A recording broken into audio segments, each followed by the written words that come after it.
Bismillahirrahmanirrahim. Assalamualaikum warahmatullahi wabarakatuh. Alhamdulillahirabbil alamin. Allahumma shalli wa sallim ala nabiyyina Muhammad. Alhamdulillah saleh-saleha. Ustazah kembali menyapa Ananda melalui video pembelajaran mata pelajaran PAI ya, Pendidikan Agama Islam dalam pembahasan soal-soal ujian sekolah. Nah, soleh-soleha, sebelum kita memulai membahas soalnya, kita berdoa dulu membaca basmalah dan doa sebelum belajar. Bismillahirrahmanirrahim. Rabbi zidni ilman warzuqni fahman wa alimni bisolihin. Amin. Semoga Ananda dimudahkan dalam memahami pembelajaran kali ini, insya Allah. Amin. Baiklah, soleh-soleha, kita mulai ya. Bismillah. Oke, jadi pada kesempatan kali ini kita akan membahas ya tentang KD atau kompetensi dasar 3.3 tentang memahami hikmah beriman kepada hari akhir yang dapat membentuk perilaku akhlak mulia. Nah, langsung ke soal yang pertama. Peristiwa hancurnya alam semesta beserta isinya disebut A. Tsunami, B. Gempa bumi, C. Hari kiamat, D. Banjir bandang. Nah, soleh-soleha, poin utama atau yang perlu kata yang digarisbawahi pada soal ini adalah tentang hancurnya alam semesta. Nah, yang mana yang paling tepat dari option ini yang berkaitan dengan hancurnya alam semesta? Ya, jawaban yang paling tepat adalah bagian C, yaitu tentang hari kiamat. Oke, soleh-soleha.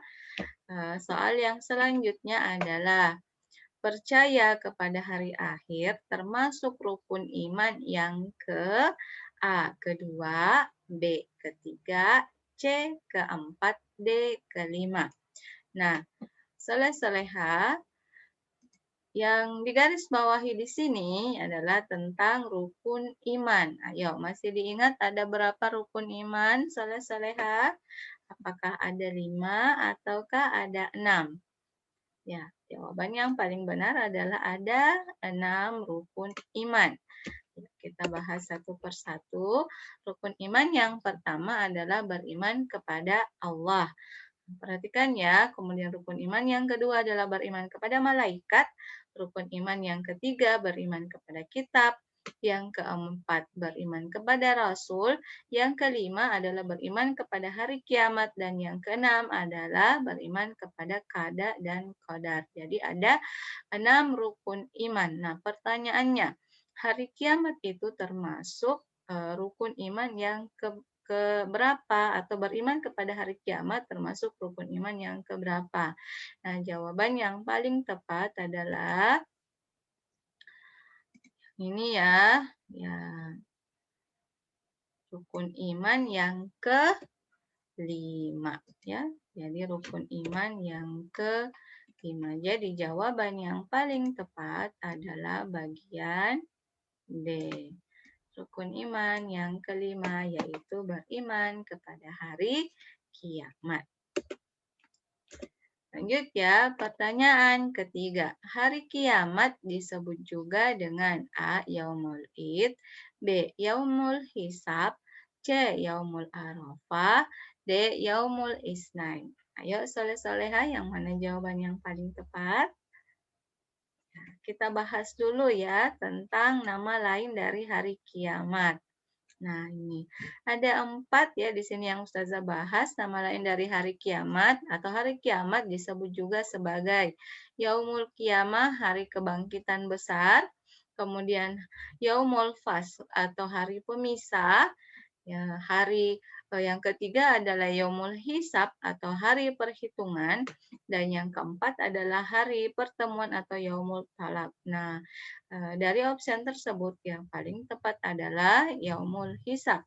Nah, Yaumul Hisab atau hari perhitungan adalah hari perhitungan seluruh amal perbuatan manusia. Nah, pada hari itu, amal manusia dihitung dengan cermat dan cepat serta diberikan balasan yang setimpal. Jadi Yaumul Hisab yang bagian B ya, Yaumul Hisab.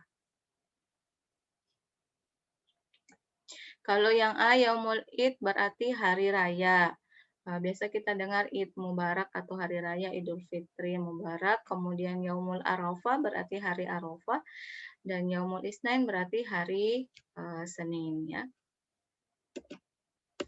Oke, soal yang keempat. Hari kiamat ditandai dengan bunyi trompet sangkakala yang dibunyikan oleh malaikat A. Jibril, B. Mikail, C. Israfil, D. Israfil. Ayo soleh-soleha diingat kembali tugas dari malaikat-malaikat ini. Jadi yang digarisbawahi di sini adalah trompet, bunyi trompet sangkakala dibunyikan oleh malaikat. Ya, yuk. Nah, ini ada tugas dan nama malaikat. Yang pertama, malaikat Jibril menyampaikan wahyu kepada Nabi dan Rasul.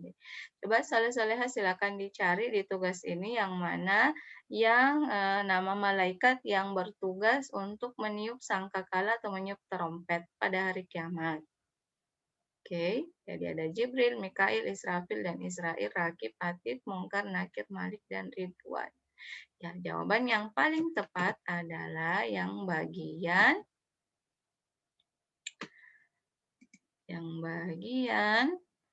D ya. Jadi malaikat yang bertugas untuk meniup sangkakala adalah malaikat Israfil. Jibril menyampaikan wahyu, malaikat Mikail membagikan rizki, malaikat Israel bertugas untuk mencabut nyawa. Oke, soleh-soleha yang selanjutnya. Nomor 5. Ya. Oke. Nah, tempat berkumpulnya, oh ya afwan, ini dulu ya nomor 5. Nah, kiamat kecil dikenal dengan istilah A. Hari akhir, B. Hari kiamat sugro, C. Kiamat kubro, dan D. Kiamat zalzalah. Jadi ada kiamat kecil, nama lain dari kiamat kecil adalah, nah sebelum kita jawab, kita simak dulu ya soleh-soleha macam-macam kiamat. Jadi ada 2, yaitu kiamat sugra dan kiamat kubro.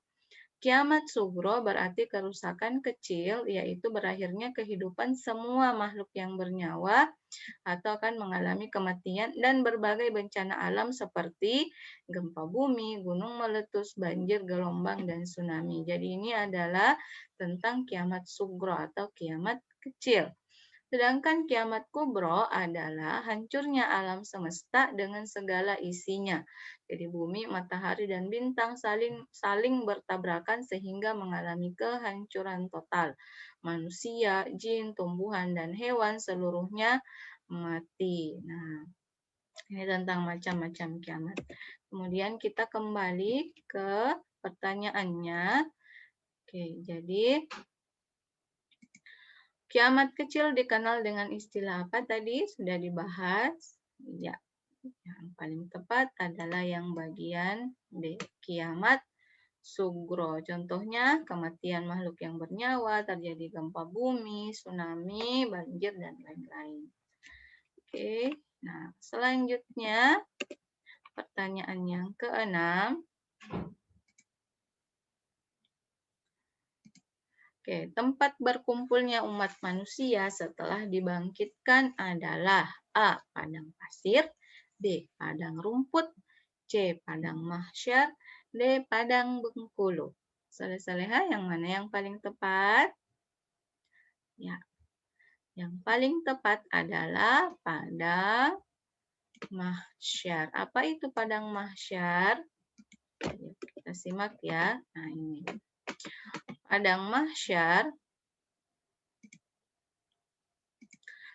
mahsyar atau Yaumul Hasr ya adalah hari dikumpulkannya seluruh manusia yang telah dibangkitkan dari kuburnya untuk menjalani pemeriksaan atau perhitungan amal yang dilakukan selama hidup di dunia. Jadi setelah kiamat terjadi, maka semua manusia akan dibangkitkan, ya baik yang sudah dikubur, yang sudah mati, ataupun yang dimatikan pada saat kiamat, itu akan semuanya dibangkitkan kembali di padang mahsyar. Nah, di padang mahsyar inilah dilakukan penghitungan dan pemeriksaan semua amal yang dilakukan selama hidup di dunia. Ya, semoga kita semua termasuk hamba Allah ya yang hamba soleh yang tidak mengalami kesusahan ketika kita dibangkitkan di padang mahsyar insya Allah.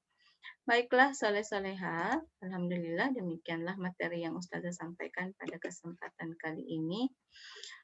Mohon maaf atas segala kekurangannya. Semoga mudah dipahami dengan baik ya. Terima kasih atas perhatiannya.